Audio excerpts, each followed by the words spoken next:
నమస్కారం ఘంటారావానికి స్వాగతం. ముందుగా ప్రధాన అంశాలు.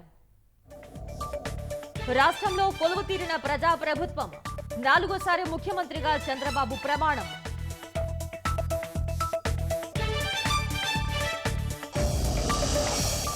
తొలిసారి మంత్రిగా జనసేనాని పవన్ కళ్యాణ్ ప్రమాణం.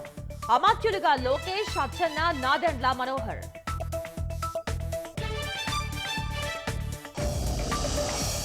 పదిహేడు మంది నేతలకు తొలిసారి మంత్రి పదవులు.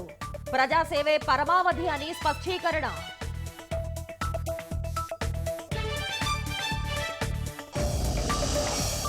ప్రమాణ స్వీకార సభలో ఆసక్తికర సన్నివేశాలు. బాబు మోదీ ఆత్మీయ ఆలింగనం, చిరుకు పవన్ పాదాభివందనం. ప్రజాప్రభుత్వ ఏర్పాటుతో అంబరాన్నంటిన సంబరాలు. టపాసుల మోత, మిఠాయిల పంపకంతో శ్రేణుల జోష్.